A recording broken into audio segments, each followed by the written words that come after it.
What's going on, guys? I've got here a 2014 Chevy Silverado, and I'm using this truck to point out to you the location of the 4 fuses for the starter. I'm also going to show you where you can find the starter relay, and I'll give you some troubleshooting steps for things to look out for when your Chevy's not starting. Now, to start with, one of the first things I check is to see if the indicator here is accurately showing that I'm in park.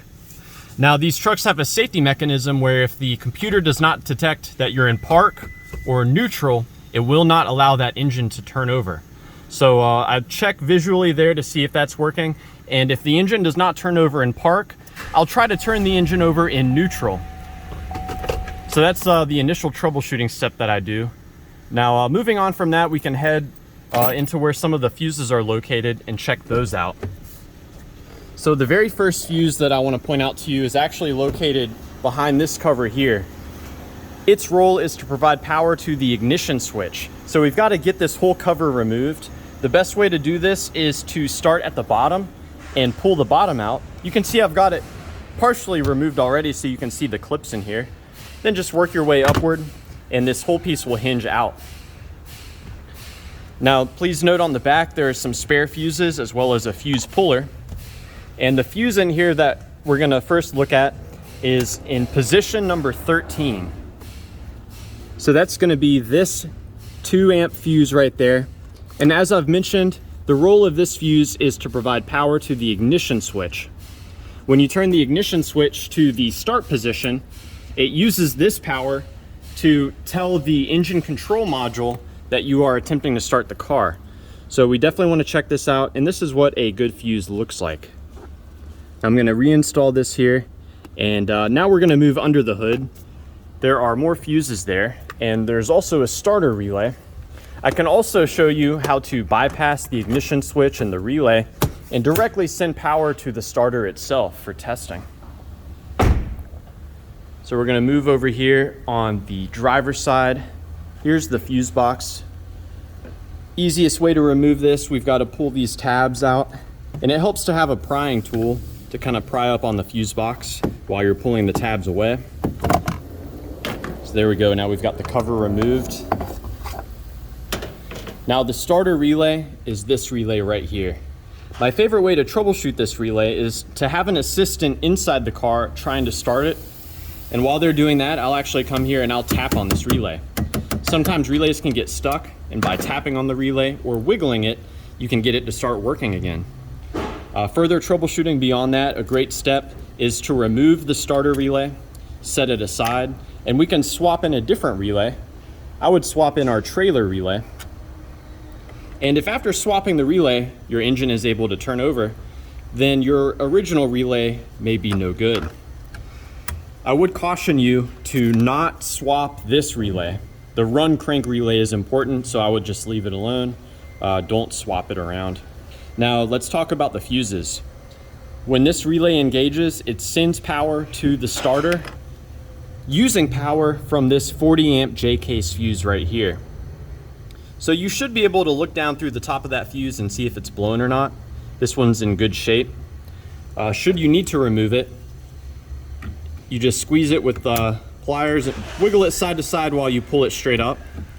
You could also use the fuse puller that I showed you earlier.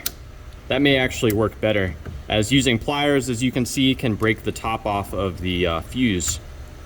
But no big deal, this fuse will still work even though the top piece is broken off. Now there are 2 other fuses involved in the starter system.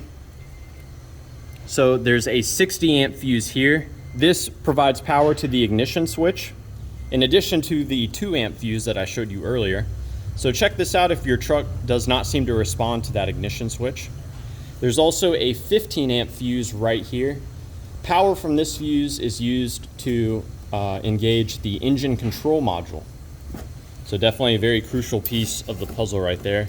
I'll go ahead and pull this out. Again, I want to show you what a good fuse looks like. So we can see here this fuse is ready to rock. It's in good shape. Now I do want to show you as well, we can manually power up the starter. Doing this is a good troubleshooting step. Basically what you do is you remove the starter relay and you connect these 2 pins together. So doing this will directly send power to that starter, causing the engine to turn over. I'm gonna use a jumper wire for this. So if you do this step, be sure that everyone's hands are free and clear of the engine, because this engine will turn over. So let me show you here. You basically slip the wire in here and connect these two pins. And now you can see the engine is turning over. No key is involved. Yeah, that's a good way just to check to see if the starter responds when you directly send it power. So yeah, one other thing I want to mention as well, while we're under the hood, take a quick trip over here to the passenger side. This is where the battery is.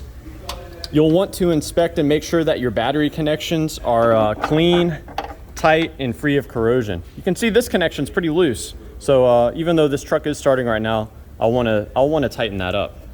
And pop this cover open, check that connection also. And there are actually fuses built into this piece here. So you've got to pop this cover open. Generally, these are larger fuses. If these blow, then a lot of things will be wrong with the truck. You may not even have interior lights coming on. Normally these only blow if there's something majorly wrong with it. But I'll just go and remove the cover. Just so you can see, the fuses are built into this piece here. You cannot visually inspect them, but you can check them out with the voltmeter.